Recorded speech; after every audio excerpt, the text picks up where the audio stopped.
திருநெல்வேலியில் சாத்தான்குளம் இந்த மாதிரி பல பகுதிகளில் பார்த்திங்கன்னா நிறைய ஓலைச்சுவடி பள்ளிக்கூடம் இருந்திருக்கு. அதில் பார்த்திங்கன்னா இந்த சுவடி வந்து அந்த பள்ளிக்கூடத்து மாணவர்கள் எப்படி அகர வரிசையை எழுதி கற்றுக்கிட்டாங்க, அது மாதிரி கணிதத்தை கற்றுக்கிட்டாங்க.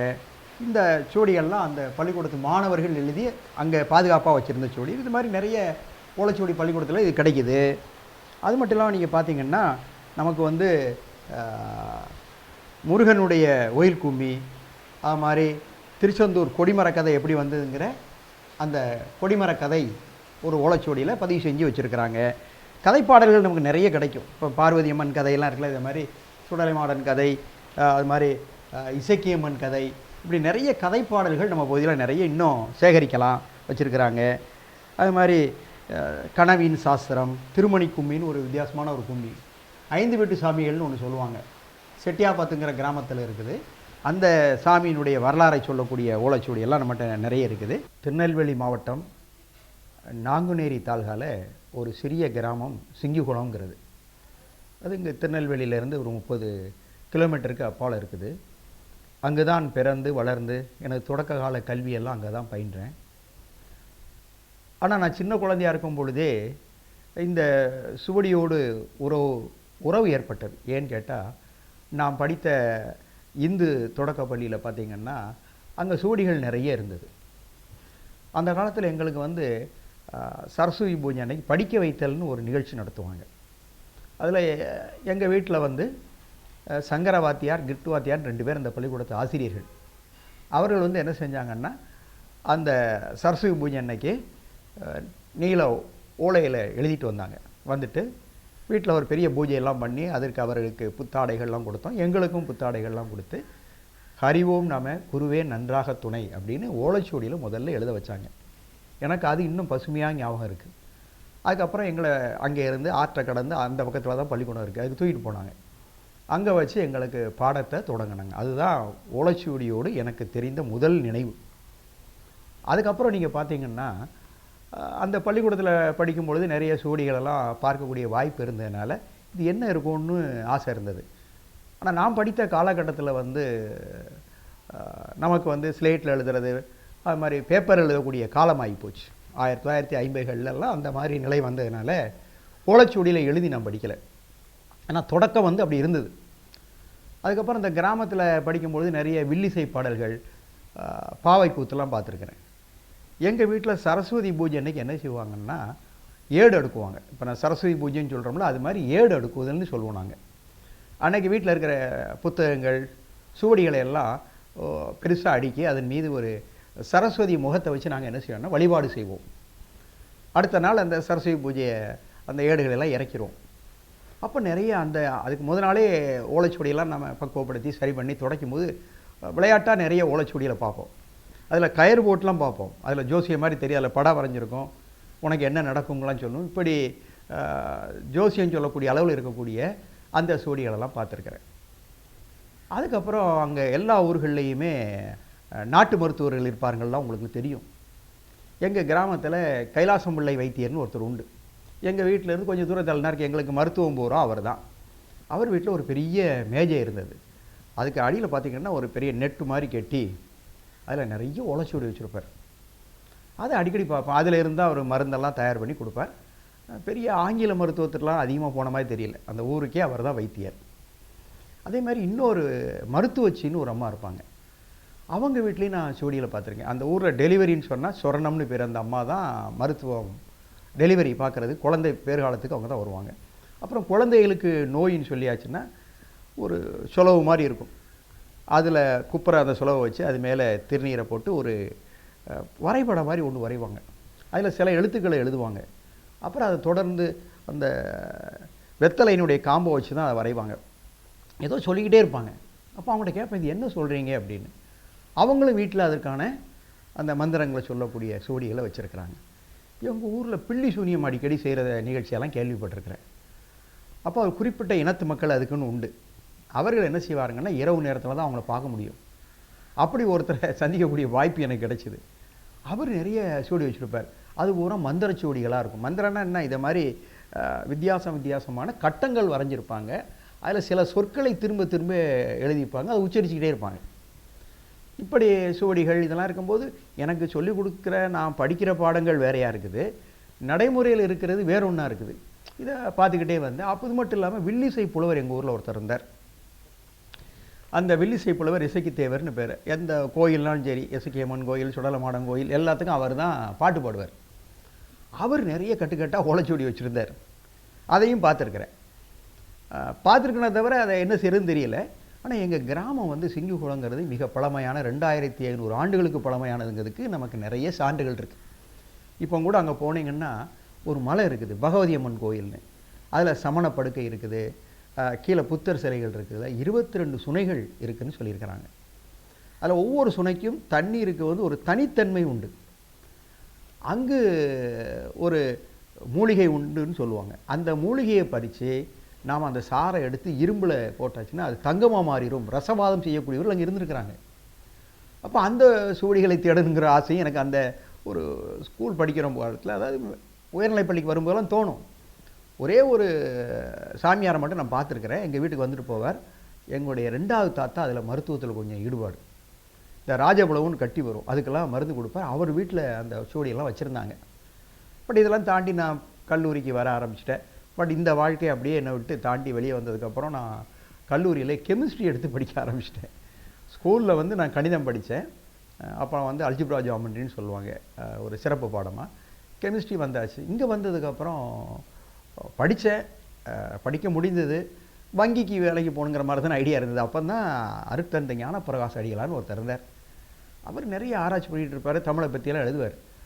ஆனந்தவிடன் குமுதம் தமிழ் துறையில் இருக்கும், எம்ஏ மாணவர்களுக்கு மட்டும் கொடுப்பாங்க. நான் ஊருக்கு போகிற வரையும் என் கிராமத்துலேருந்து வந்துட்டு போனேன். அந்த நேரத்தை என்ன செய்யறதுன்னு பார்த்தா, அங்கே போய் இலக்கியங்களை படிக்கணும்னு ஆசையில் போய் அந்த பத்திரிகைகளை படிக்கணும்னு ஆசை. முதல்ல ஆனந்தவிடன் குமுதெல்லாம் படிக்கலான்னு சொல்லி படிக்க போனேன். அப்போ அதிலிருந்து அவர் என்னை பார்த்தா, நீ தமிழ் ஏன் படிக்கக்கூடாது அப்படின்னு கேட்டார். அதுக்கப்புறம் கெமிஸ்ட்ரி முடிச்சுட்டு உடல்நிலையும் சரியாக ஒத்து வரல கெமிஸ்ட்ரியோட. அப்போ தமிழ் துறைக்கு அப்ளை பண்ணேன், தமிழ் துறையில் சேர்ந்துட்டேன். அப்புறம் எம்ஏ 2 ஆண்டுகள் தமிழ் படிக்கும் பொழுது என்ன ஆச்சுன்னா, ஃபோக்லோர் டிபார்ட்மெண்ட் கொண்டு வராங்க. அங்கே வந்து சென்ட் காலேஜில் 1978 நான் முடிக்கிறேன், ஃபோக்லோர் வருது. இதுக்கிடையில் கல்லூரியில் வேலை வாய்ப்பு இல்லைன்னு சொன்னதுனால நான் பக்கத்தில் இருக்கிற பிஎட் காலேஜ், சென்ட் காலேஜ் பிஎட்டில் போய் கெமிஸ்ட்ரியை வச்சு பிஎட் ஜாயின் பண்ணிட்டேன். முடித்த உடனே எனக்கு வேலை கிடச்சிருச்சு. ஆனால் இருந்தாலும் எனக்கு இதை பற்றி ஆராய்ச்சி பண்ணணுங்கிற ஒரு ஆசை உள்ளே இருந்துக்கிட்டே இருந்ததுனால பாண்டிச்சேரியில் அப்பாயின்மெண்ட் கொடுத்தாங்க. 1 ஆண்டு அங்கே இருந்தேன். திரும்ப திருநெல்வேலிக்கு வந்துட்டேன். அப்போ வேலை கிடைக்கிறதுலாம் ஈஸி. நான் பரீட்சை எழுதின அடுத்த நாளே அப்பாயின்மெண்ட். இங்கே வந்த உடனே சாப்டர் மேல்நிலைப் பள்ளியில் இங்கே வேலைக்கு சேர்ந்து பகுதி நேரமாக ஹிந்து காலேஜில் எம்ஃபில் ஜாயின் பண்ணேன். அப்போ தான் அந்த நாட்டார் வழக்காற்றியல் துறை வந்துகிட்டு இருக்க நேரம். அப்போ அதில் இசக்கியம்மன் வழிபாடு, எங்கள் ஊரில் அந்த இசக்கியம்மன் கதையெல்லாம் கிடச்சதுனால அதை பற்றி ஆராய்ச்சி பண்ணணும்னு தலைப்பு கொடுத்து இசக்கியம்மன் பாடல்களை ஆராய்ச்சி பண்ணேன். அது சிங்கிகுளம் வட்டார இசக்கியம்மன் வழிபாடுன்னு. அதுக்கப்புறம் என்ன செஞ்சேன்னா, கல்லூரிக்கு வரணுங்கிற ஆசையில் பிஹெச்டி எப்படியாவது பண்ணணுங்கிற ஆசையில் முயற்சி பண்ணேன். இப்போ சாத்தான்குளம் பக்கத்துக்கு என்னை இங்கே இருந்து மாற்றம் செஞ்சாங்க. அங்கே போனோன்னா அங்கே ஆண்கள்லாம் கோலாட்டம் அடிச்சுக்கிட்டு இருந்தாங்க. அதை பார்த்தோன்னே இது என்ன வித்தியாசமாக ஆண்கள் இந்த ஊரில் கோலாட்டம் அடிக்கிறாங்களே அப்படின்னு. அதுக்கு பேர் களியலாட்டம்னு சொன்னாங்க. அப்போ அதை பற்றி விசாரிக்கும் பொழுது அவங்க சொன்னாங்க, நிறைய ஓலைச்சுவடி பள்ளிக்கூடங்கள் இங்கே உண்டு. அந்த பள்ளிக்கூடத்தில் காலை நேரத்தில் மாணவர்கள்லாம் வந்து என்ன செய்வாங்கன்னா, இப்படி களியலாட்டம் அடிச்சுட்டு தான் வகுப்பே தொடங்கும். வார்மிங் அப் மாதிரி அவங்களுக்கு கொஞ்சம் வந்த உடனே கொஞ்சம் தூக்கம்லாம் களையிறதுக்காக அப்படிங்கிற மாதிரி சொல்லி அந்த பாடம் நடக்கும் அப்படின்னாங்க. அப்போ அந்த பள்ளிக்கூடங்களை தேட ஆரம்பித்தேன்.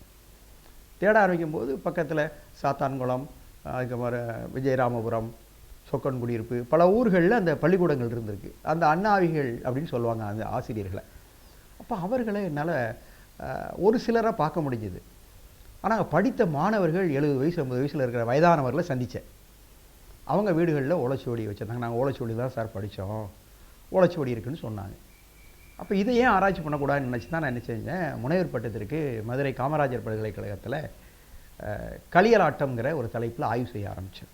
களியலாட்டம்ங்கிற நிகழ்த்துக்கலை, அது கோலாட்டம் அடிச்சுட்டே ஆடுவாங்க, அதில் பாடல்கள் பாடுவாங்க. அப்போ என்னுடைய நெறியாளர் நெல்லை சொக்கலிங்கம் அப்படிங்கிறவர் கேட்டார், பாடல்லாம் எப்படி கலெக்ட் பண்ணுவீங்கன்னு. முதல்ல எனக்கு ஓலைச்சுவடி கிடைக்குமான்னு தெரியாது.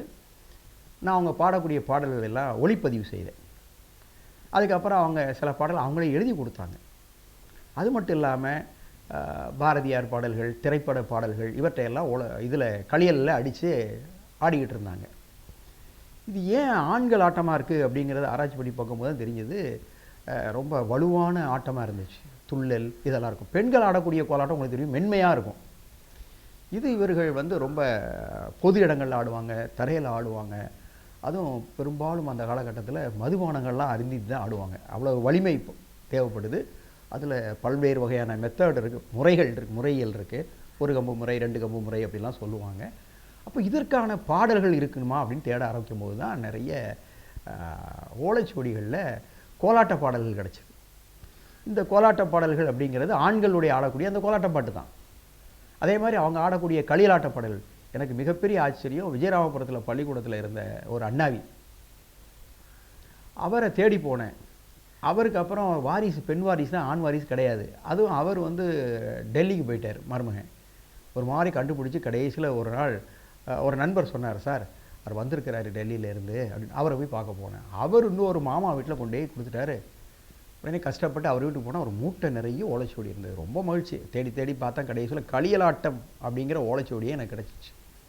அது மாதிரி நெல்லையப்பபுரம்னு ஒரு கிராமம், அங்கேயும் போனால் அங்கேயும் எனக்கு கோலாட்ட பாடல்ங்கிற ஓலைச்சுவடி கிடச்சிது. இப்போ இதை என்னுடைய ஆய்வுக்காக ஒரு பக்கம் சேகரிச்சுட்டு இருக்கும்போதே இந்த சாத்தான்குளம், அங்கே இருக்கக்கூடிய பொத்தக்காலன் விலை, அது மாதிரி அங்கே சின்ன சின்ன கிராமங்கள்லாம் பார்த்திங்கன்னா சவேரியார்புரம், நிறைய பேர் ஓலைச்சுவடி வச்சுருந்துருக்காங்க. இவங்கெல்லாம் என்ன ஆயிருக்கிறாங்கன்னா, கிறிஸ்தவ மதத்துக்கு மாறும் பொழுது இங்கே இருக்கிற பாடல்கள் அப்படியே ஓலைச்சுவடியெல்லாம் அந்த ராகத்தில் எழுத ஆரம்பிச்சிருக்காங்க. அந்த சுவடி நிறைய இருந்தது. அது மட்டுமல்ல, அங்கே என்ன கேட்டாங்கன்னா, அந்தோணிக்குட்டி அண்ணாவியார் ஒரு பேரை சொல்லுவாங்க. அவர் வந்து கடற்கரை ஓரத்தில் மீனவ கிராமத்தை சார்ந்தவர். அவர் நிறைய கவிதை எழுதி வச்சுருந்துருக்கார். அவருடைய சுவடிகள் இங்கே கிடைக்க மாட்டேங்குது.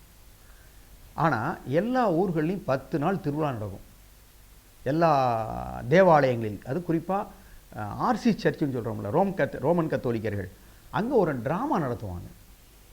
அது 3 நாள், 10 நாள் விழாவில் கடைசி 3 நாள் அந்த நாடகம் தான் நடக்கும். அதுக்கு கருநாடகம்னு சொல்லுவாங்க. உடனே நான் பல்கலைக்கழகத்திற்கு ஒரு சிற்றாய்வு திட்டத்தை அனுப்பினேன். முதல்ல இப்படி ஒரு Christian folk theatres of southern district, தென் மாவட்ட கிறிஸ்தவ நாட்டார் அரங்கம் அப்படிங்கிற தலைப்பில் அவங்களுக்கு ப்ராஜெக்ட். உடனே அதை அப்ரூவ் பண்ணிட்டாங்க. உடனே அந்த இதெல்லாம் போய் நாடகத்தை 3 நாள் இரவு போல் உட்காந்து வீடியோ எடுத்தேன். ஆனால் அங்கே என்ன ஆச்சுன்னா, அந்த ஓலைச்சுவடியை ஒரு பானையில் வச்சுருப்பாங்க. விழா காலங்களில் மட்டும்தான் வெளியே எடுப்பாங்க. அதுக்கு அவருக்கு புதிதாக வேஷ்டியெல்லாம் வாங்கி கொடுத்து அதுக்கு பூஜைலாம் பண்ணி அவர் தான் கொண்டு வருவார். கொண்டு அந்த தேவாலயத்திற்குரிய சாமியார் கையில் கொடுப்பார். அவர் ஒவ்வொரு பாத்திரத்துக்கான செய்திகளை சொல்லுவார். அவங்க அந்த நாடகத்துக்காக தங்களை தயார் செய்யும்பொழுது 1 மாதம் பயிற்சி எடுப்பாங்க. அப்போ அவங்கவுங்களுக்கு பாத்திரத்துக்கான கதைகளை இந்த ஓலைச்சுவடியிலிருந்து வசனங்களை எழுதி கொடுத்துருவார். அண்ணாவி தான் சொல்ல சொல்ல அவங்க எழுதிக்கணும், பேப்பரில் நோட்டில் எழுதி வச்சுக்குவாங்க. ஆனால் அந்த பாடல் முழுவதுமே ஒரு இசையோடு இருக்கும், அது ஓலைச்சுவடியில் இருக்குது. ஆனால் அந்த அண்ணாவி என்ன செய்வார்னா, இன்றைக்கும் இயக்குனர் மாதிரி, டைரக்டர் மாதிரி பின்னாடி உட்காந்துக்குவார், கையில் வச்சுட்டு அவர் வாசிப்பார். இவங்கெல்லாம் என்ன செய்யணும், மனப்பாடம் பண்ணி இசையோடு தான் பாடணும். அந்த நாடகம் வந்து இசையாக நடக்கும். 3 நாள் நடக்கும். ஒவ்வொரு நாளும் இரவில் 8 மணிக்கு ஆரம்பித்தாங்கன்னா விடிய விடிய நடக்கும். அங்கே அந்த ஊர் மக்களுக்கு தகுந்த மாதிரி எல்லா இரவு நேரத்தில் அவங்களுக்கு சுக்காப்பி அது இது எல்லாம் கொடுத்து நானும் போய் தங்கியிருக்கேன். அந்த அளவுக்கு எல்லாம் தூங்காமல் பார்த்து ரசிப்பாங்க. நமக்கு முதல்ல பாதி பாடல் புரியவே இல்லை. ஆனால் அந்த மக்கள் பழக்கப்பட்டதுனால எப்படி வில்லிசை ஊரில் கிராமத்தில் இருக்கவங்க ரசிக்காங்களோ அதே மாதிரி இவங்க ரசித்து கேட்டுக்கிட்டு இருப்பாங்க. இதில் என்னென்னா, ஒரு புனிதருடைய தண்டனை வருதுன்னு வச்சுக்கோங்க, ஊர்க்காரன் பூரா மேடைக்கு ஏறிவான், போய் காலில் இருந்து உணவுவான். பார்பரம்மாள்னு ஒரு நாடகத்தை பார்த்துக்கிட்டு இருக்கேன். அந்த பார்பரம்மாளுக்கு தண்டனை கொடுக்குறாங்க. கொடுத்த உடனே ஊர்க்காரன் ஒவ்வொருத்தனா மாலை எடுத்துகிட்டு போகிறான். அந்த அம்மா அப்படியே நிற்கிது, எல்லோரும் காலில் விழுறாங்க, கால் மண்ணை எடுத்துகிட்டு போகிறாங்க. இப்படிலாம் வித்தியாசமான ஒரு பண்பாட்டு நிகழ்வுகளை எல்லாம் என்னால் அங்கே பார்க்க முடிஞ்சுது. அது பார்க்கும்பொழுது தான் சரி, இந்த ஓலைச்சுவடி கிடைக்குமா, நமக்கு இதெல்லாம் செய்கிற இவ்வளோ புனிதமாக வச்சுருக்காங்களே, தரமாட்டாங்களே அப்படின்னு நினச்சிக்கிட்டு கஷ்டப்பட்டுட்டு இருந்தேன். அப்போ இதே மாதிரி இட்டமொழிங்கிற கிராமத்தில் இந்த நாடகம் ஒரு காலத்தில் நடந்திருக்கு, திரும்ப நிப்பாட்டிட்டாங்க. அப்போ அங்கே இருந்து ஒரு மாணவி என்கிட்ட எம்ஃபில் படிக்கிறதுக்காக நெறியாளராக இருக்கணும்னு கேட்டு வந்தாங்க. உடனே அவங்கள்ட்ட கண்டிஷன் போட்டேன், இப்படி பார்பரமாள் நாடும் உங்கள் ஏரியாவில் இருந்திருக்கு, அந்த ஓலைச்சுவடி எங்கேயா கிடைக்குமா தேடி கொண்டு வாங்க, உங்களுக்கு நான் கைட் பண்ணுதேன்ட்டேன். அது என்னமோ ஏன் நேரமோ அந்த பெண்ணுடைய நேரமோ தெரியல, பார்பரம்மாள் நாடகத்தினுடைய ஓலைச்சுவடி கிடச்சிருச்சு. அதை என்னுடைய பாதுகாப்பில் இப்பவும் வச்சுருக்கிறேன். அதை இன்னும் புத்தகமாக்கலை.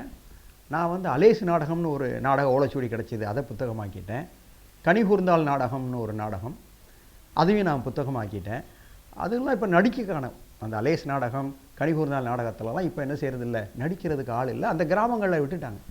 இப்போ அங்கே நடக்கிற நாடகம்னு சொன்னால் செபஸ்தியார் நாடகம்னு ஒன்று நடத்துகிறாங்க. அதுக்கான ஓலைச்சுவடி இருக்குது. அது தேவசகாயம் பிள்ளை இப்போ புனிதராக்குனாங்கல்ல, அவருடைய வரலாறு ஓலைச்சுவடியில் நாடகமாக இருக்குது. அவர் இதையும் தேடி போனோம். ஆனால் அது ஓலைச்சுவடி இருக்குது.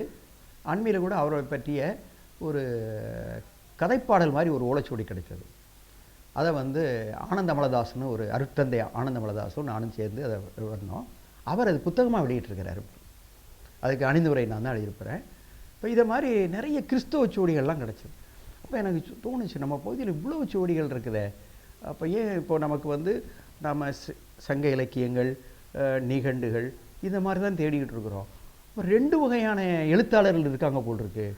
ஒன்று வந்து கவிராயர்கள் என்று சொல்லக்கூடிய அந்த எலைட் பீப்புள்ஸ்னு சொல்கிறோம்ல, எந்த இலக்கண பெசர் இல்லாமல், எழுத்துப்பிழை இல்லாமல் அருமையாக எழுதிட்டு இருக்கிறாங்க. அது ஒரு கூட்டம். அவங்க தான் சங்க இலக்கியத்தை பாதுகாக்கிறாங்க, அகராதிகளை வச்சுருக்கிறாங்க, இப்படிலாம் இருக்குது. கிராம மக்கள்னு ஒரு எழுத்தாளர் இருக்கிறாங்க, அந்த அண்ணாவிங்கிற பேரில், புலவருங்கிற பேரில். அதில் பேச்சு வழக்காக தான் சொற்கள் எல்லாமே இருக்கும். அதில் நம்ம செந்தமிழ் பார்க்க முடியாது. அதில் பூரா பார்த்திங்கன்னா நமக்கான பேச்சு நடையில் இருக்கும். ராஜான்னு கூட எழுத மாட்டான், ராசான்னு தான் எழுதியிருப்பான். அந்த ஓலைச்சுவடி எழுத்தும் அவங்களுடைய உச்சரிப்பும் அவங்களுடைய பேச்சும் பெரும்பாலும் ஒன்று போல இருக்கும். அதனால தான் அதை பதிப்பிக்கும் போது நான் யோசித்தேன், எங்களுடைய பேராசிரியர் லூர் சார்லாம் சொன்னேன், அதில் எப்படி இருக்கோ அதை மாதிரி பதிப்பிச்சிருப்பா, நீ எழுத்தெல்லாம் மாற்றாத, பிள்ளைன்னு சொன்னால் சொல்லிட்டு போகிறான். நமக்கு என்ன, அவன் ராசான்னு தான் சொல்லுதான், நீ ராசான்னு எழுதி ராஜான்லாம் போட்டு கஷ்டப்பட்டுலாம் நாம் அவனுடைய இதை மாற்றக்கூடாது அப்படின்னு. அதை மாதிரி அந்த ஓலைச்சுவடி பதிப்பில் இறங்கினேன். அப்புறம் முருகன் கோயில் கும்மி கிடைச்சது. அது மாதிரி முருகன் கோவிலுக்கு கொடிமரம் வந்த கதை, அது உரைநடையில் இருக்கிறாங்க, அது பாடல் கிடைக்கல. இப்போ எனக்கு அந்த பாடல் கிடைச்சது. இது மாதிரி நிறைய ஓலைச்சுவடிகள் அந்த பகுதிகளில் முருகனை பற்றிய சுவடிகள் நிறைய கிடைச்சிது. அப்புறம் அப்போ இஸ்லாமியர்களுக்கும் ஓலைச்சுவடி இருக்கணும்ல, ஏன்னா அன்றைக்கி அவங்க வரும்பொழுது அவங்க வந்து இதில் தான் எழுதியிருக்கிறாங்க. சீரா புராணம்லாம் கண்டிப்பாக ஓலைச்சுவடியில் தான் எழுதப்பட்டிருக்குங்க. அப்போ மேலப்பாளையத்தை பற்றி போய் தேடுவோம்னு நிறைய தர்காக்கள் இருக்குது. ஞானியாரப்பா தர்கான்னு ஒன்று இருக்குது. அங்கே போய் நான் ஒரு நாள் பேசினேன். ஞானியாரப்பா யார் என்னன்னு கேட்டுட்டு இருக்கும்போது, அங்கேருந்து எனக்கு ஒரு வாய்ப்பு என்னென்னா, அங்கேருந்து ஒரு இஸ்லாமிய பெண்மணி என்கிட்ட எம்பில் படிக்கிறதுக்கு வந்தாங்க. ஆனால் அவங்களுடைய உறவினர் தான், அவருடைய கணவனோட அண்ணன் தான் அந்த ஞானியாரப்பா தர்காவை பார்த்துக்கிட்டு இருக்கிறார். பொறுப்பு அவங்க கையில் தான், அந்த அவங்க குடும்பத்தில் தான் இருக்குது ஞானியாரப்பா தர்கா. விகேஎஸ் ஃபேமிலியே ஒரு ஃபேமிலி இருக்காங்க, ஒரு குடும்பத்தார். அந்த குடும்பத்தாருக்கு தான் அந்த ஞானியாரப்பா. அப்போ நான் வாரேன்னு சொன்னேன். ஒரு நாள் போய் அந்த தர்காவெல்லாம் பார்த்துட்டு சுற்றி பார்க்கும்போது ஒரு முக்கில் என்னமோ சுருட்டி வச்சுருந்தாங்க. எடுத்து பார்த்தா ஓலைச்சுவடி கட்டுக்கட்டாக இருக்குது. அது ஞானியாரப்பா பாடிய பாடலுடைய ஓலைச்சுவடி. ஏற்கனவே அவருடைய பாடல்களை நூலாக வெளியிட்டிருக்காங்க அந்த குடும்பத்துக்காரங்களே. அந்த புத்தகம் என்கிட்ட இருக்குது பெரிய அளவில். வேறு யாரும் அதை வெளியிடக்கூடாதுன்னு சொல்லி ஒரு பெரிய புத்தகம். அவர் ஒரு சித்தர் மாதிரி, எப்படி நாம் சித்தர்கள் சொல்கிறோமோ அதுபோல் சூவி. அப்போ அவர் எழுதின பாடல்கள்லாம் ஓலைச்சுவடியில் இருக்குது. அப்போ அதில் ஒரு பாடலை மட்டும் எம்ஃபில் தானே, அதனால் பெரிய அளவில் முழுசும் கொடுக்க வேண்டான்ட்டு ஞானியாப்பார் அம்மானையை மட்டும் நீங்கள் ஆராய்ச்சிக்கு எடுத்துக்கணும்னு சொன்னேன். அப்போ இருக்கிற சொற்கள் பொருள் எழுதுறதுக்கு எனக்கு கூட முடியல. ஆனால் அந்த ஞானியாப்பா தர்காவை பார்த்துக்கிட்டுறாருல, அவர் அருமையான தமிழில் எழுதுகிறார். ஏன்னா அதுக்கு உருது சொற்கள் இருக்குது, இதெல்லாம் இருக்குது. ரொம்ப அருமையான தமிழ் புலமைன்னா, ஒரு பிஹெச்டி வாங்கினது கூட அவ்வளோ புலமை கிடையாது. அருமையாக பொருள் எழுதி கொடுத்தார். அப்புறம் இது என்ன செய்வீங்க, ஏன் வச்சுருக்கீங்கன்னு. இப்போ நம்ம அம்மானை பாடல்லாம் இப்போ படிச்சிருக்கோம், கேள்விப்பட்டிருக்கோம். ஆனால் அது ஒரு நிகழ்த்துக்கலையாக இருந்திருக்கு அம்மானை பாடல். இன்றைக்கும் நீங்கள் மேலப்பாளையத்துக்கு போனீங்கன்னா ஞானியாரப்பா தர்காவில் வெள்ளிக்கிழமை தோறும் அந்த அம்மானையே பாடுறாங்க. அம்மானைன்னு சொன்னால் ஒருத்தர் ஒரு பாட்டை பாடுவார், அது ஒரு கேள்வியாக இருக்கும். அடுத்துக்கு பதில் இன்னொருத்தர் சொல்லுவார், அந்த பதிலாக இருக்கும். இப்படி இருக்கக்கூடியதான் அம்மானை. அப்போது அந்த ஞானியாரப்பா அம்மானையை 2 பேர் பாடுறாங்க. முதல்ல ஒருத்தர் கேள்வி கேட்பார், என்ன அம்மானைன்னு முடியும். அதுக்கு பதில் இன்னொருத்தங்க. அது பொதுவாக அம்மானைங்கிறது பெண்கள் ஆடக்கூடிய ஒரு கலைச்சி ஆட்டம், கலைச்சி வச்சு ஆடுற மாதிரி ஒரு ஆட்டம் தான். ஆனால் இன்றைக்கி என்ன செய்கிறாங்கன்னா, அவங்க நிகழ்த்து கலைவாரியை என்ன செய்கிறாங்க, ஒருவர் முதல் பாட்டை படிப்பார், கேள்வியாக கேட்பார், இன்னொருத்தர் அதே ராகத்தில் பிரமாதமாக இருக்கும். அதெல்லாம் நான் ஒளிப்பதிவு செய்து வச்சுருக்கிறேன். நீங்கள் ஆன்லைனில் பார்த்தா கூட அது இருக்குது. ஞானியாரப்பா தர்கா மேலப்பாளையன்னு அடிச்சேன்னு வந்துடும். அது அந்த இதை பதிவு செஞ்சுருக்காங்க. இப்போ இதை மாதிரி நமக்கு சுவடிகளில் இருக்கிறது நிகழ்த்துக்கலையாக நிறைய இடங்கள் இருக்குது. இப்போ நமக்கு வந்து நாடகங்கள்னு சொல்கிறோமே தவிர ஓலைச்சுவடியில் இருக்கிறது மட்டுமே இன்று வரை நிகழ்த்திக்கிட்டு இருக்கிறாங்க. அது மட்டும் சவேரியார்புரம்னு ஒரு கிராமத்துக்கு போனேன். அங்கே என்னன்னு கேட்டால், அங்கே ஞான சௌந்தரி நாடகத்தை இரவுலாம் படிக்காங்க. எதுக்குங்க படிக்கிறீங்களே, இல்லை யாராவது இறந்து போனால் வரதுக்கு 1 நாள் 2 நாள் ஆகும்ல, இரவில் எங்களுக்கு தூங்காமல் இருக்கிறதுக்காக அதுக்கு ஒரு அண்ணாவியை கூப்பிட்டு வராங்க. அந்த அண்ணாவி என்ன செய்கிறாருன்னா, ஞான சௌந்தரி வரலாறை கதைப்பாடல் மாதிரி அழகாக அதுக்குன்னு ஒரு ராகம் வச்சுருக்காங்க. அந்த ராகம் அவங்களுக்கு தான் தெரியுது. அப்படியே அந்த கதையை படிச்சுக்கிட்டு இருப்பாங்க. இதை விட என்னென்னா, சாத்தான்குளம் பகுதியிலெல்லாம் நாடார் இனத்து மக்கள் இறந்து போயாச்சுன்னா அவங்களுக்கு வந்து கடைசி நாள் வந்து ஏடு வாசிக்கிறதுன்னு ஒன்று வைப்பாங்க. இந்த 16 விசேஷம் கொண்டாடுற மாதிரி எனக்கு மைக்கெலாம் வச்சு ஒரு அண்ணாவியை கூப்பிட்டு வருவாங்க. அது என்ன வாசிக்கிறாங்கன்னா, பாண்டவர் மோட்சம், பாண்டவர்கள் எப்படி மோட்சத்துக்கு போனாங்கன்னு. அது ஓலைச்சுவடியில் இருக்குது. இப்போ அதை புத்தகமாக்கி ஒரு அண்ணாவி வந்து வாசிக்கிறேன். அப்போ அவர்களுடைய வீடுகளில் இரவு பூரா நல்ல ஒளிபெருக்கியெல்லாம் வச்சு எல்லோரும் ஒரு எண்ணெல்லாம் கொண்டு வருவாங்க. அதை போய் பார்த்தேன். அதை பற்றி கூட ஒரு ஆய்வுக்கட்டுரை எழுதலாம், அந்த அளவுக்கு இருக்குது அந்த நிகழ்ச்சி. அப்போ அந்த ஓலைச்சுவடியை பார்த்தா என்ன செய்வாங்க, பாண்டவர்கள் எப்படி மோட்சத்துக்கு போனார்கள், அது மாதிரி இந்த ஆன்மாவும் என்ன செய்யணும், போகணுங்கிறதுக்காக சூடியை வைத்து வாசிக்கக்கூடிய ஒரு நிலையில் இருக்குது. இப்படி எல்லா பக்கங்கள்லேயும் நமக்கு நம்மளை சுற்றிலும் நம்ம பண்பாடு இன்று வரை ஓலைச்சுவடி. ஆனால் ஏன் இதை இலக்கியங்களோடு நிறுத்திட்டாங்கன்னு எனக்கு தெரியல. சுவடிங்கிறது சங்க இலக்கியம், திருக்குறள், அது மாதிரி சைவ இலக்கியங்கள், 12 திருமுறைகள், அது மாதிரி நமக்கு இருக்கக்கூடிய ஆழ்வாருடைய பாடல்கள் எல்லாமே நம்ம ஊரில் ஓலைச்சுவடியில் இருக்குது. என்கிட்ட கேட்டால் டவுனில் கூட ஓலைச்சுவடிகள் இல்லாத வீடு இல்லைன்னு சொல்லலாம். அந்த அளவுக்கு வீடுகளில் இருக்குது. நிறைய வீடுகளில் பத்திரங்கள் நீளமாக ஓலைச்சுவடி வச்சுருக்காங்க. டவுனில் போய் வெள்ளந்தாங்கி பிள்ளையார் கோயில் தெருலாம் பார்த்துருக்குறேன். எனக்கு தெரிந்த உறவினர் வீட்டிலேயே 2 மூடை கொடுத்தாங்க.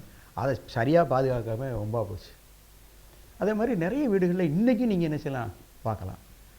இப்போ கூட கொஞ்சம் நாளைக்கு முன்னாடி என்ன செஞ்சேன்னா, அக்கா சாலை விநாயகர் கோயில் தெருவில் இருக்குல்ல, பரசமய கோளரிநாதர் மடத்துக்கு நானும் என்னுடைய நண்பர் குரு சண்முகநாதனும் போனோம். அவர் என்னுடைய ஆய்வாளர். அவர் கொஞ்ச நாள் பொறுப்பாளராக இருந்தார். அப்போ போய் தேடி பார்த்தா அங்கே ஓலைச்சுவடி கட்டுக்கட்டாக கிடச்சி. அதில் வந்து ஒன்று தாமிரபரணி ஆறு இருக்குல்ல, அது எப்படி தொடங்கி எப்படி கடலில் கிடக்கிற வரைக்கும் தாமிரபண்ணி ஆறு போக்குவரத்துனே ஒரு இது இருக்குது. வண்டினே எழுதுகிறார் அவர். ராமச்சந்திர கவிராயர்னு நினைக்கிறேன் ஒருத்தர் எழுதின அந்த பாடல் இருக்குது. மழை வரலைன்னா அந்த ஓலைச்சுவடி எடுத்து ஊரில் படிப்பாங்களாம், மழை வந்துருமா. இப்படியெல்லாம் நம்ம பண்பாட்டுக்குள்ளே இந்த ஓலைச்சுவடியை இன்னும் அதை உயிரோடு வச்சுக்கிட்டு இருக்கிறாங்க, படிக்கிறாங்க.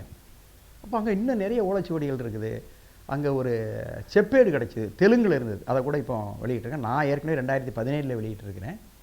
அதில் அந்த விஸ்வகர்மாக்களை பற்றியும் எப்படி இங்கே வந்தாங்க அப்படின்னு எனக்கு ஆச்சரியம். உடனே அதை தேட ஆரம்பித்தேன், வேறு ஏதாவது இருக்குமான்னு. சுவடிகளில் வந்து சில இதெல்லாம் நொறுங்கி இருக்கு, என்னால் கண்டுபிடிக்க முடியல. ஆனால் அங்கே ஒரு 3 செப்பேடு இருந்தது அப்படின்னு ஒரு தகவலாளி சொன்னார். ஆனால் ஒரு செப்பேடு தான் கிடச்சிது, இன்னும் 2 செப்பேடை காங்கலை. அப்புறம் அதை தேடிட்டு இருக்கும்போது தான் ஒரு செப்பேட்டினுடைய இன்னொரு நகல் கிடச்சிது. அதை பதிவு பண்ணியிருக்கிறாங்க. 2 அணாவுக்கு பத்திரம் வாங்கி பதிவு பண்ணி அந்த செய்தியை இப்போ ஒரு கட்டுரையாக நம்ம இதுக்கு ஆவணம்னு ஒரு அமைப்பு இருக்குல்ல, அதுக்கு அனுப்பியிருக்கேன். இப்போ இந்த நேற்று தான் அனுப்பினேன், 15ஆம் தேதி கடைசி நாளுங்கிறதுனால அதை அனுப்பி வச்சேன். ஏன்னா எல்லா பக்கமும் மடங்களில் பூரா ஓலைச்சுவடி இருக்குது. கிழக்காட்டில் ஒரு பெரிய வடை உண்டு, அங்கே தான் ஊவேசாவுக்கு என்ன கிடச்சிது, 10 பாட்டினுடைய சூடி கிடச்சிது. அங்கே கருவேலங்குளம் இப்போ கூட பார்த்திங்கன்னா அந்த வரிசையாக அந்த தாமிரபரணி ஆற்றினுடைய கிளை நதிகள், பச்சையாறு, அது எங்கள் ஊர் சிங்கிக்குளம் வழியாக தான் வருது. அந்த கிராமங்கள்லாம் நிறைய ஓலைச்சுவடி இருக்குது. அதுவும் குறிப்பாக ஸ்தபதிகள். இன்றைக்கி தமிழ்நாட்டில் இருக்க நிறைய நடராஜர் சிலையெல்லாம் உருவாக்கினவங்க பார்த்திங்கன்னா மேலே கருவேலநல்லூர்னு நினைக்கிறேன். அந்த ஊரில் தானே அந்த நமக்கு நிறைய ஸ்தபதிகள் இருக்கிறாங்க, ஓலைச்சுவடி கொடுத்தாங்க.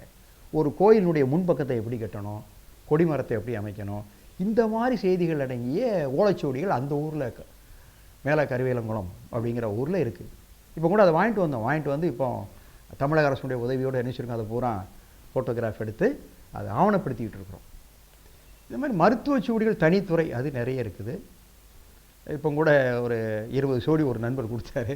அதில் எனக்கு பெரிய ஆச்சரியம், 2 வால்யூம் பெருசாக இருக்குது, ஒரு அகராதி கிடச்சிருக்கு. அதெல்லாம் இதுக்கு வரைக்கும் வெளிவந்ததாக எனக்கு தெரியல. ஒவ்வொன்றுமே ஒரு 200-300 பக்கம் இருக்கும். வால்யூம் தொகுதி 1 தொகுதி 2ன்னு போடலாம். அகர வரிசையில் அருமையாக எழுதி வச்சுருக்கிறாங்க.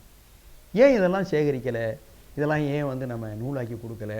ஏன்னா சித்த மருத்துவக் கல்லூரி உண்டாக்கிட்டோம், சித்த மருத்துவத்தில் ஆராய்ச்சி நடக்கு, இதெல்லாம் எனக்கு ஒரு கேள்வியாக இருந்துக்கிட்டே இருக்கும். இப்போ நம்மளாவது சேகரிப்புன்னு சொல்லி என்னால் முடிந்த அளவுக்கு நிறைய ஓலைச்சுவடிகளெல்லாம் சரி இது ஒரு பக்கம் இருந்தாலும் கால்நடை மருத்துவமும் நிறைய ஓலைச்சுவடி நம்ம பகுதிகளில் இருக்குது. மற்ற மாவட்டத்தை பற்றி நான் ஆழமாக போல, ஏன்னா எனக்கு இது செய்கிறதுக்கே நேரம் இல்லையே. அப்போ தமிழ்நாடு பூரா தேடினா எவ்வளோ கிடைக்குங்கிறது அது வேறொன்று. இங்கே கால்நடை மருத்துவ சுவடி இருக்குது. வள்ளியூர் பக்கத்தில் கூட யானை மருத்துவம்னு ஒரு சுவடி கிடைச்சா சொன்னாங்க. அதை உலகத்தமிழ் ஆராய்ச்சி நிலையத்தில் கொடுத்துருக்குறாங்கன்னு சொன்னாங்க. ஆமாம், அது கிடச்சிடுச்சு. இப்போ இப்போ எனக்கு தெரிந்த ஒரு நண்பர் கூட இங்கே இருக்கிற ஒரு கோயில் பூஜாரி ஒருத்தர் இருக்கிறார். நம்ம ஒரு விநாயகர் கோயில் ஒன்று இருக்குல்ல, ஆற்றங்கரை ஓரம், தாமிரபரணி ஆற்றங்கரையில் ஒரு விநாயகர் கோயில் இருக்குது. நம்ம சிந்துபுந்துரையை தாண்டி மணிமூர்த்தீஸ்வரர் கோயில், அதில் பூசாரியாக இருக்கக்கூடிய ஒருத்தர், அவருடைய அப்பாட்ட அந்த சூடி இருக்குன்னு சொன்னாங்க. நான் பல முறை முயற்சி பண்ணி பார்க்குறேன், கிடைக்கல. ஆனால் அதனால் இங்கே நிறைய கால்நடை மருத்துவம் தொடர்பான, அப்புறம் தான் யோசித்து பார்த்தேன், எனக்கு ஒரு குதிரை மருத்துவத்தை, குதிரையை பற்றி ஒரு ஓலைச்சுவடி கிடச்சிது. ஏன்னா ஆமாம், ஏன்னா யோசிச்சு பார்த்தேன் எப்படி கிடச்சின்னு தெரியல. ஒரு கொஞ்சம் பகுதி இருக்குதுன்னு நினைக்கிறேன். ஏன்னா சொல்லுவாங்க, எங்கள் தாத்தாவோட அப்பாலாம் வந்து, எங்கள் தாத்தாலாம் குதிரை வச்சுருந்துருக்காங்க எங்கள் கிராமத்தில். வசதியானவங்க, குதிரை துப்பாக்கியெல்லாம் வச்சுருந்தவங்க இந்த கிராமத்தில் அந்த குதிரையை பார்த்துருக்காங்க. ஆனால் அப்புறம் இப்போ சரஸ்வதி மகால் அந்த குதிரை மருத்துவ சூடியை கூட வெளியிட்டிருக்கு. அது மாதிரி இந்த கோளரிநாதர் பிள்ளைத்தமிழ்னு ஒன்று இருக்குது, அதை சரஸ்வதி மகால்லேருந்து வெளியிட்டிருக்காங்க. அந்த கோளரிநாதர் மடம் இருக்கிறது திருநெல்வேலியில். அந்த ஓலைச்சுவடி எப்படி சரஸ்வதி மகாலுக்கு போச்சுன்னு தெரியல. நம்ம ஊரில் கண்டிப்பாக அதனுடைய காப்பி இருக்கணும். அது அங்கே இருந்திருக்கு. அங்கே இருந்து சரஸ்வதி மகாலிருந்து அதை நூலாக வெளியிட்டிருக்கிறாங்க. அது உரை இல்லாமல் இருந்தது. இப்போ என்னுடைய ஆய்வாளர் அந்த குரு சண்முகநாதன் உரையோடு வெளியிட்டிருக்காரு. இப்போ வெளியிட்டுட்டோம். அதே மாதிரி நிறைய சுவடிகள் தொடர்பான ஆராய்ச்சிங்க நிறைய செய்ய வேண்டியிருக்குது. லட்சக்கணக்கான சுவடிகள் இருக்குமோன்னு தோணுது எனக்கு. ஏன்னா ஒரு சர்வே எடுத்தோம் 2006 மத்திய அரசு நிதி உதவியோடு. அதனுடைய ஒருங்கிணைப்பாளராக திருநெல்வேலி, தூத்துக்குடி, நாகர்கோவிலுக்கு ஒருங்கிணைப்பாளராக இருந்தேன். அப்போ என்எஸ்எஸ் மாணவர்களுக்கு கொஞ்சம் பயிற்சி கொடுத்தோம். இப்படி ஓலைச்சுவடி எப்படி பதிவு பண்ணணும்னு அவங்க ஏற்கனவே அதற்கான ஒரு அருமையான வடிவமைக்கப்பட்ட ஒரு ஃபார்மேட், ஒரு பட்டியல் தயார் பண்ணி கொடுத்தாங்க. இதில் நிரப்பணும்னு சொல்லி கொடுத்தாங்க. அப்போ என்எஸ்எஸ் மாணவர்களுக்கு ஒரு பயிற்சி கொடுத்து இப்படிலாம் நிரப்பிட்டு வரணுங்க. அப்போ அது நிரப்பிட்டு வரும்பொழுது என்ன ஆச்சுன்னா, சரியான முறையில் அதை நிறைவு செஞ்சாங்க. சில பேர் நம்ம சொன்னதை எப்படி உள்வாங்கினாங்கன்னு தெரியல, 2 லட்சம் சுவடிகள் இருப்பதாக கணக்கு கொடுத்தாங்க. அப்போது அன்றைக்கு வந்து அரசு என்ன செஞ்சதுன்னா, உடனே அதிகமான ஓலைச்சுவடிகளை சேகரித்த ஒரு மாவட்டம் திருநெல்வேலின்னு அதுக்கு ஒரு பரிசு கூட யாருக்கு கொடுத்தாங்கன்னா கலெக்டருக்கு கொடுத்தாங்க. எனக்கு அது நடந்ததுன்னு தெரியாது, ஒன்றும் தெரியாது.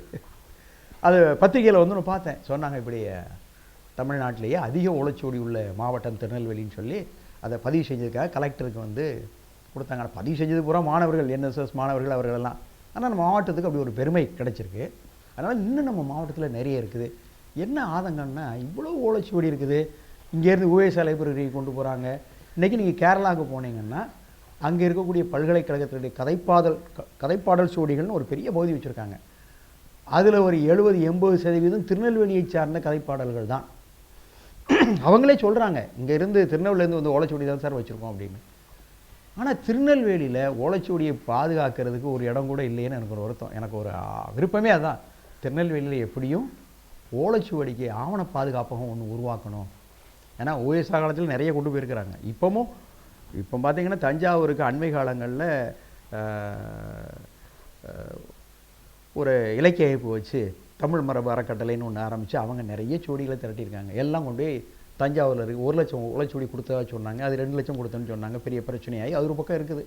இருந்தாலும் இப்போ கூட 1 லட்சம் ஓலைச்சுவடி இங்கேருந்து திரட்டியிருக்காங்கன்னா பாருங்கள்.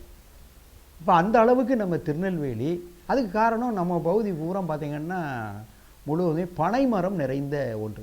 ஒரு அண்ணாவியை பார்த்து கேட்டேன், என்னங்க இப்போ பேப்பர்லாம் வந்தாச்சு, இன்னும் இவ்வளோ வசதி இருக்குது, தாள் எழுதாமல் ஏன் ஓலைச்சுவடியில் எழுதிருக்கீங்க? நிறைய அண்ணாவிகள் எழுதுறவெல்லாம் நான் புகைப்படம் எடுத்து வச்சுருக்கிறேன்.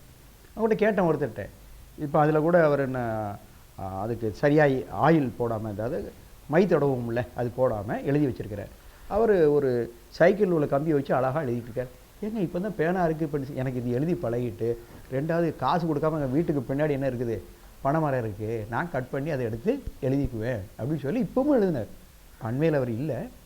பட் அவர் வந்து என்ன செய்கிறாருன்னா ஓலைச்சுவடியை தான் பயன்படுத்துகிறார். ஓலைகளில் தான் எழுதுகிறாங்க, அவங்களுக்கு ஈஸியாக இருக்குது.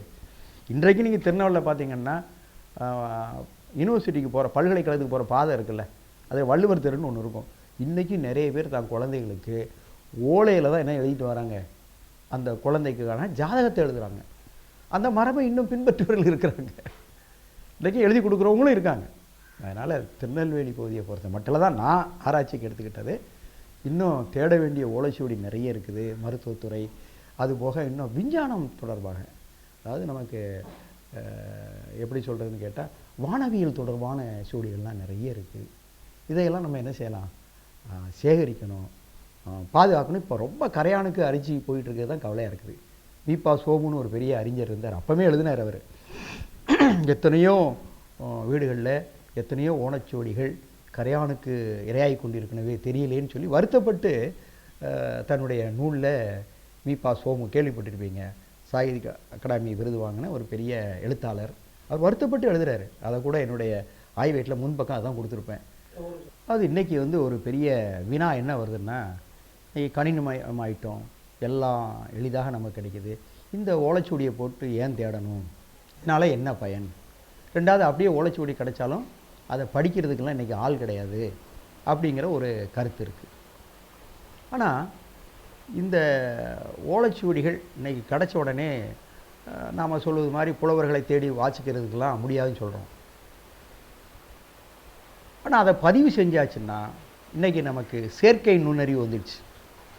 இப்போ என்கிட்ட கூட ஒரு ஆராய்ச்சியாளர் வந்தார். அவர்கிட்ட ஒரு ஓலைச்சுவடியை கொடுத்தாச்சுன்னா அவர் என்ன செய்கிறாருன்னா அதை எடுத்து இமேஜிங் ப்ராசஸ் அப்படின்னு ஒன்று இருக்குது. அவர் பிஹெச்டி அவருக்கு தலைப்பு கொடுத்தேன். ரத்தீஸ்னு ஒரு பேராசிரியர் ஓலைச்சுவடியவே தனது முனைவற்பட்ட ஆய்வாக எடுத்து ஆராய்ச்சி பண்ணி பிஹெச்டி வாங்கிட்டார். ஒரு ஓலைச்சுவடியை கொடுத்தாச்சுன்னா இன்றைக்கி மிஷின் ரீடிங்கில் உணர்ந்துடலாம். அதை பற்றி தான் அண்மையில் கூட நான் கோவையில் இருக்கக்கூடிய குமரகுரு கல்லூரியில் பேசினேன். இந்த ஓலைச்சுவடியை பாதுகாக்கிறதுக்கு எப்படி இந்த செயற்கை நுண்ணறிவை பயன்படுத்தலாம் அப்படிங்கிறது தான் அடுத்த நிலை. இப்போ இந்த ஓலைச்சுவடியை மாணவர்களுக்கு எப்படி அறிமுகப்படுத்துறது அப்படின்னு பார்த்தீங்கன்னா, குழந்தைகள்லாம் உண்மையிலே ரொம்ப ஆர்வமாக இருக்காங்க.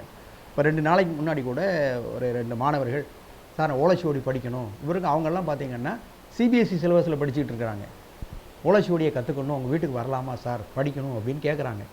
நிறைய குழந்தைகள்கிட்ட ஆர்வம் இருக்குது. வெவ்வேறு துறையாக இருந்தாலும் இதை கற்றுக்கிறதுல முதல்ல ஆர்வம் இருக்குது.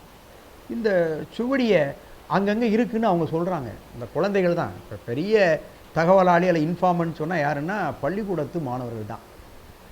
ஒரு பிஏ ஹிஸ்ட்ரி மாணவர்களுக்கு போய் அந்த வரலாற்றுத்துறை மாணவர்களுக்கு பாடம் நடத்தும் போது, சார் எங்கள் வீட்டில் செப்பேடு இருக்குது, எங்கள் வீட்டில் அப்படி சொல்கிறாங்க. ஆனால் அவங்களுக்கு என்னன்னு தெரியாமல் வச்சுருக்கிறாங்க. அப்போ அதை நம்ம கொண்டு வரணும். கொண்ட உடனே சுவடிங்கிறத அவங்களுக்கு அறிமுகப்படுத்தணும். இதுதான்ப்பா நம்மளுடைய முன்னோருடைய வரலாறு அது சொல்லுது. நம்ம வரலாறை தெரிஞ்சுக்கிறதுக்கு முக்கியமான காரணம் இந்த ஓலைச்சுவடி. ஒரு காலத்தில் நம்ம வரலாறெல்லாம் சொல்கிறதுக்கு நாம் வந்து செப்பு பட்டயங்கள் கல்வெட்டுக்கள்லாம் சேர்த்துக்கிட்டோம். இப்போ கதைப்பாடல்களில் கூட வரலாறு இருக்குது போகும். இப்போ திருநெல்வேலியில் முக்கியமானவர் வடமலையப்ப பிள்ளைன்னு ஒருத்தர். அது மாதிரி உங்களுக்கு தெரிஞ்சிருக்கும், அவருடைய வரலாறு இது வரைக்கும் எழுதப்படவே இல்லை. நிறைய கிராமங்களில் அவரை பற்றிய செய்திகள் கதைப்பாடல்களில் இருக்குது, நிறைய கல்வெட்டுகள் இருக்குது. நெல்லையப்பர் கோயிலுக்கு போனால் கூட ஆறுமுக நயினார் சன்னதிக்கு பின்னாடி பார்த்தீங்கன்னா ஒரு 4-5 சிலைகள் இருக்கும், பேரோடு இருக்கும். வடமலையப்ப பிள்ளையன், ஆரை அழகப்ப முதலியார், இவர்களெல்லாம் திருமலை நாயக்கர் காலத்தில் இங்கே வரி வசூல் செஞ்ச எல்லாம் பண்ண முக்கியமான ஆட்கள். பல கோயில்களுக்கு வந்து நிறைய தானங்கள் பண்ணியிருக்கிறாங்க. அதனால தான் அந்த கட்டளைங்கிற பேரே. இன்றைக்கி நீங்கள் பார்த்தீங்கன்னா டவுனில் வந்து பிள்ளையன் கட்டளைன்னு இருக்கும். அப்போ அதில் வந்து இந்த கோயிலுக்கு எழுதப்பட்ட மானியங்கள் ஓலைச்சுவடிகள் இருக்கிறாங்க, கல்வெட்டில் இருக்கிறாங்க, செப்பேடுகள் இருக்கிறாங்க. அப்போ நமக்கு மிகப்பெரிய ஆவணங்கள் இருக்குது. நம்ம இலக்கிய சுவடிகள் ஒரு பக்கம் சொல்கிறோம், நாடகங்கள்லாம் சொல்கிறோம், மருத்துவம் சொல்கிறோம், ஆவணங்கள் நிறைய இருக்குது. அது கிடைச்சாதான் நம்முடைய அந்த கோயில்களுக்கு எழுதி வைக்கப்பட்ட மானியங்களை கண்டுபிடிக்க முடியும். அதனால் அதை நம்ம கட்டாயம் சேகரிக்க வேண்டிய ஒரு சூழ்நிலை இன்றைக்கி அரசாங்கமும் எதிர்பார்க்குது, எல்லோரும் எதிர்பார்க்குறோம். அப்போ அதனுடைய காலங்களெல்லாம் பார்க்கணுன்னா ஈஸியாக நம்ம இருக்கக்கூடிய இன்றைய ஆங்கில ஆண்டுகள் இருக்காது. அந்த ஆண்டை பெரும்பாலும் சக ஆண்டு, கொல்லம் ஆண்டு இப்படி தான் இருப்பாங்க. அதே கல்வெட்டில் எப்படி இருக்குதோ அதே மாதிரி தான் ஓரளவுக்கு ஆண்டுகள். அதையெல்லாம் இன்றைக்கி நாம் கூட கஷ்டப்பட்டு அதை மாற்றம் செய்ய வேண்டாம். அது கம்ப்யூட்டரில் கொடுத்துட்டா ஏஏ நமக்கு செஞ்சு கொடுத்துரும், கன்வெர்ட் பண்ணி கொடுத்துரும். கொல்லம் ஆண்டு இத்தனை ஆண்டுன்னு கொடுத்தோம்னா அதுக்கு இன்றைக்கு நிறைய ஃபார்முலா சூத்திரம்னு சொல்கிறோம்னா அதெல்லாம் இருக்குது. நான் கூட ஏடும் எழுத்துங்கிற புக்கில் பின்னாடி எழுதி வச்சுருக்கிறேன், எப்படி இந்தந்த ஆண்டுகளை எப்படி இன்றைக்கு இருக்கக்கூடிய ஆங்கில ஆண்டுகளுக்கு மாற்றம் செய்வது. அப்போ மாணவர்களுக்கு அதை சொல்லிக் கொடுக்கலாம். அப்போ அந்த ஓலைச்சுவடியை பார்த்த உடனே அதில் புள்ளி வச்ச ஓலைச்சுவடியும் கிடைக்கும், புள்ளி இல்லாத ஓலைச்சுவடியும் கிடைக்கும். அப்போ மாணவர்கள் வாசிக்கிறதுக்கு ரொம்ப கஷ்டப்படுவாங்க. சித்த மருத்துவக் கல்லூரியிலே அதான் பிரச்சனை. எங்கே போனாலும் வாசிக்கிறது, இன்றைக்கு புத்தகத்தை வாசிப்பே குறைஞ்சி போச்சுன்னு சொல்கிறோம். சுவடிகள் பூரா பெரும்பாலும் கவிதை வடிவத்தில் இருக்கிறனால அது கூட கொஞ்சம் சிக்கல். யாப்பு கொஞ்சமாவது தெரியணும், அப்போ தான் அதை பிரித்து பார்க்க முடியும். அப்புறம் புள்ளி வச்சுருக்க மாட்டாங்க, தொடர்ந்து எழுதி கொண்டே போகிற ஒரு திருக்குறள்னு சொன்னால் நாமெல்லாம் 2 வரியாக 1.5 வரியாக பிரித்து எழுதிடுறோம். ஆனால் திருக்குறள் சுவடி என்கிட்ட இருக்குது, ஒரு 200 வருஷத்துக்கு முன்னாடி எழுதப்பட்ட திருக்குறள். ஒரே வரியில் ஒரு ஓலை எடுத்தாச்சுன்னா முதல் பக்கத்தில் ஒரு 5, பின்பக்கம் 5, ஒரு ஓலையில் ஒரு அதிகாரம் இருக்கும். அப்படி தான் எழுதி வச்சுருப்பாங்க. அதில் புள்ளி வைத்த எழுதப்பட்ட ஓலைச்சுவடியில் திருக்குறள் கிடச்சிருக்குது, புள்ளி இல்லாத ஓலைச்சுவடியும் கிடச்சிருக்குது. அப்போ இதை வச்சு காலத்தை நமக்கு ஓரளவு தெரிச்சிடலாம். அந்த புள்ளி வைத்த எழுதப்பட்ட திருக்குறள் சுவடியில் பார்த்திங்கன்னா உரையோடு இருக்கும். அது மாதிரி திருவாசக சுவடிகள் நிறைய கிடைக்கும். பெரிய புராண சுவடிகள் இங்கே திருநெல்வேலியில் நிறைய கிடைக்கிது. இப்போ இதெல்லாம் நமக்கு ஏன் இதை இன்னும் சேர்க்கணும்னா, இன்று வரையும் கூட நம்ம சங்க இலக்கியத்தில் செம்பதிப்பு வரவே இல்லை. புறநானூறு 400 பாட்டுங்கிறோம். 400 பாட்டுக்கு யாராவது காட்ட சொல்லுங்க பார்ப்போம். 400 பாட்டு கிடையாது புத்தகத்தில். அது பின்னால் கூட 40 பாடலை கூட அவ்வை துரைசாமி பிள்ளை எழுதி சேர்த்ததாக தான் சொல்லுவாங்க. அதனால் நமக்கு எந்த இலக்கியமே செம்பதிப்புங்கிறது கிடைக்கல. இப்போ குறுந்தொகை செம்பதிப்பு உருவாக்குறதுக்கு முயற்சி பண்ணுறாங்க. இப்போ எல்லா பாடல்களுமே நமக்கு இப்போ தொல்காப்பியத்தையே எடுத்துட்டீங்கன்னாலும் அதில் பாடபேதங்கள் நிறைய இருக்குது. கம்பராமாயணத்தை எடுத்துட்டால் அதில் நிறைய எது கம்பன் எழுதுனே தெரியாத அளவுக்கு பாடல் சேர்ந்து போச்சு. அப்போ இதையெல்லாம் நாம் எப்படி பிரித்து பார்க்குறது? அது நிறைய புலமைக்கேற்ற கண்டுபிடிச்சிருவாங்க. நடையை வச்சு கண்டுபிடிச்சிடலாம், எழுத்தை வச்சு கண்டுபிடிச்சிடலாம், யாப்பை வச்சு கண்டுபிடிச்சிடலாம். இப்படி பல வகையான அதுக்கு நமக்கு கருவிகளை பயன்படுத்தலாம். ஆனால் அந்த ஓலைச்சுவடியினுடைய இதை பார்த்திங்கன்னா பிற்காலத்தில் நிறைய சேர்க்க ஆரம்பிச்சிட்டாங்க. கடைசியாக சாவிய சுப்பிரமணியம் 30 ஓலைச்சுவடிகளில் இருக்கக்கூடிய தொல்காப்பியத்தை எல்லாம் ஒப்பிட்டு பார்த்து அதனுடைய பாடபேதங்களை வச்சே ஒரு புத்தகம் தமிழ்லையும் ஆங்கிலத்திலையும் போட்டிருக்காரு. தொல்காப்பியத்துக்கே 30 சுவடி கிடைக்குது. அதில் ஒவ்வொன்றுக்கும் பாட வேறுபாடு வந்துடும் சொற்களில். அப்போ அந்த மாதிரி நிலைகளெல்லாம் பார்க்குறதுக்கு நம்ம என்ன செய்யறதுக்கு கொஞ்சம் புலமையான ஆட்களும் தேவைப்படுது. நாம் இதெல்லாம் இன்றைக்கி என்ன செய்யணும், மாணவர்களுக்கு சொல்லிக் கொடுத்தா அவங்க பாதுகாப்பாங்க. அதனால தான் அவங்களுக்கு அறிமுகப்படுத்தணும். சுவடியல்னு ஒரு பாடத்தை கொடுக்கணும். சுவடினா என்ன? நீங்கள் சுவடிங்கிறது அது தாள் எழுதினாலும் சுவடி தான், கல் எழுதினாலும் சரி தான். அது இதை மாதிரி உலோகச்சுவடிகள் இருக்குது, ஓலைச்சுவடிகள் தான் நம்ம பகுதியில் நிறைய இருக்குதுப்பா. வீட்டில் இருந்தால் சொல்லி எல்லோரும் வீட்டில் ஜாதகம் இருக்குமா? உண்மையில போய் பார்த்தா ஜாதகம் மட்டும் இருக்காது, வேறு குடும்ப கணக்குகள் இருக்கும், வரவு செலவுகள் இருக்கும்.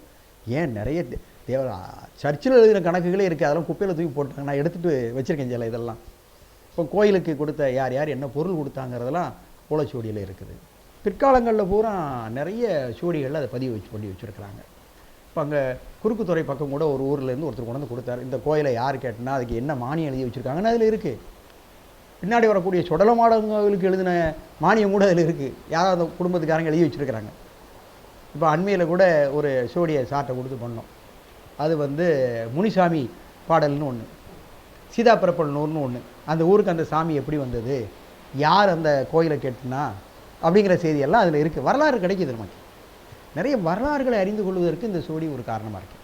இலக்கியம் ஒரு பக்கம் இருந்தாலும் அண்மைகால வரலாறு. இப்போ தாமிரவர்ணி ஆற்றை பற்றி படிக்கணும்னா அந்த தாமிரவர்ணி ஆற்று போக்குவரத்துங்கிற அந்த பாடலை படிச்சிங்கன்னா எங்கே தோன்றுது, எத்தனை அணைக்கட்டு இருக்குன்னு அதில் சொல்கிறான், என்னென்ன தாவரங்கள் அங்கே இருக்குன்னு சொல்லுதான். அப்போ நம்ம ஊரில் இருக்கக்கூடிய அந்த சூழலியலை அறிந்து கொள்வதற்கு ஒரு பெரிய விஷயம் அந்த ஓலைச்சுவடி. நாம் எதுவும் இலக்கியமாக படிச்சுக்கிட்டதுமே தவிர அதில் என்ன செடி இருந்தது நமக்கு அந்த செடி பேரே தெரியாத. இன்றைக்கி வாழை மரம் தெரியுதை தவிர எத்தனை குழந்தைகளுக்கு வேறு என்ன செடிகள் ஆயிரக்கணக்கான, ஏன் அதை தாண்டியே இருக்குது மூலிகைகள் இருக்குது, அதனுடைய தமிழ் பேரே தெரியாது. பொட்டானிக்கல் நேம்னு சொல்லி கொடுக்குறோம். அவங்களே திரும்ப கண்டுபிடிச்சி இப்போ நம்ம ஊரில் இருக்கிறவங்க அந்த பழசு தான், அவருடைய பெயர் நம்மகிட்ட இருக்குது, அவங்களுக்கு தெரியாதனால புதிதாக இந்த தாவரம் கண்டுபிடிக்கப்பட்டது இப்படிலாம் சொல்லி நிறைய விஷயங்கள் செஞ்சுட்டு போகிறாங்க. அப்போ பச்சிலை நிகண்டுனே கிடச்சிது. இந்த பச்சிலை நிகண்டு என்னென்னு பார்த்தீங்கன்னா இதுக்கு பயன்படுத்தக்கூடிய மருத்துவ செடிகளுடைய பெயர்கள்லாம் அதில் இருக்குது. இதை மாதிரி நமக்கு குழந்தைகளுக்கு இதெல்லாம் ரொம்ப ஆர்வமாக படிக்கும். இதுக்கு பேர் இதுதானா அப்படிங்கிற ஒவ்வொரு மூலிகையில் பெரிய சிக்கல் என்னென்னா, நம்ம ஊரில் ஒரு பேர் இருக்கும், வேறு ஊரில் அதுக்கு வேறு ஒரு பேர் இருக்கும். மருத்துவர்கள் அதற்குன்னு ஒரு குறியீட்டு பேராக சிலவற்றை பயன்படுத்துவாங்க. அதனால் நம்ம பாடத்திட்டத்தில் என்ன செய்யணும்னா, முதல்ல மாணவர்களுக்கு சுவடினா என்னென்னு அறிமுகப்படுத்தணும். அதுக்கப்புறம் ஓலைச்சுவடிகளை எப்படி வாசிக்கணும். இந்த வாசிக்கிறதுக்கு என்னென்னா எழுத்து வடிவம் தெரியணும். இன்றைக்கி இருக்கிற எழுத்து வடிவம் அதில் இருக்காது. அப்போ இந்த ஓலைச்சுவடிகளுக்கு யாராவது இலக்கணம் இருக்காங்களா அப்படின்னு பார்த்தா வண்ணச்சரவ தண்டபாணி சுவாமிகள்னு ஒருத்தர் திருநெல்வேலி நகரத்தில் வாழ்ந்தவர். 1,00,000 பாட்டு எழுதுனதாக சொல்லப்படுது. இப்போ 50,000 பாட்டை கண்டுபிடிச்சாச்சு. அவர் அறுவகை இலக்கணம்னு ஒன்று எழுதுறார். அந்த இலக்கண உள்ள எழுத்துருன்னு எழுதுறாரு. அதில் பார்த்தீங்கன்னா தான் ஓலைச்சுவடி எழுத்துடைய வடிவத்தை பூரா அழகாக எழுதுறாரு. ஆனால் எழுதுனோம்னா கிளி போல் வளைத்து அப்படின்னு எழுதுவார். ஒவ்வொரு எழுத்து வடிவத்தையும் ஓசையும் அருமையாக சொல்லியிருக்காரு. அதை பாடத்திட்டத்தில் வச்சோம்னா இது யாருக்கெல்லாம் வைக்கலாம்னா தொடக்க நிலையில் இருக்கிறவங்களுக்கு, ஆசிரியர் பயிற்சிக்கு வராங்களே தமிழ் படிக்கிறதுக்கு, அவங்களுக்கு இது பாடத்திட்டத்தில் கொண்டு வரணும். தமிழ் எழுத்து எப்படி இருந்தது ஓலைச்சுவடியில், அது தெரிஞ்சால் தானே போக முடியும். தமிழ் எண்கள் எப்படி எழுதுறாரு, மேல் எண்கள் கீழ் எண்கள், இது மாதிரி எண்களையும் அவர் எழுதி வச்சிருக்கிறார். கவிதை வடிவத்தில் யாப்பு இலக்கணத்தோட அறுவகை இலக்கணத்தில் இருக்குது. நமக்கு தமிழ் எண்கள்லாம் இதை மாதிரி நாம் என்ன செய்யலாம்னா, வண்ணச்சரவர் மாதிரி ஆட்களுடைய அந்த நூலை படித்தோம்னா ஓலைச்சுவடி எழுத்துக்களை நம்ம வாசிக்க முடியும், எண்களை தெரிந்து கொள்ள முடியும். அதனால் நிறைய பயணம் செய்ய வேண்டியிருக்குது, நிறைய தேட வேண்டியிருக்கிறது. நம்ம தமிழ்நாட்டினுடைய மிக முக்கியமான ஆவணங்கள் எல்லாம் இந்த ஓலைச்சுவடியில் இருக்குது. சேகரித்து பாதுகாக்கணும். அதற்கு விழிப்புணர்வு ஏற்படுத்த வேண்டும். அடுத்த தலைமுறைக்கு ஒரு விழிப்புணர்வை ஏற்படுத்தினால் இருக்கிற சோடிகளாக பாதுகாக்கலாம். அந்த அடிப்படையில் நம்ம என்ன செய்யணும், தொடர்ந்து பயணம் செய்வோம், அதற்கான முயற்சியை செய்வோம். நன்றி, வாழ்த்துக்கள்.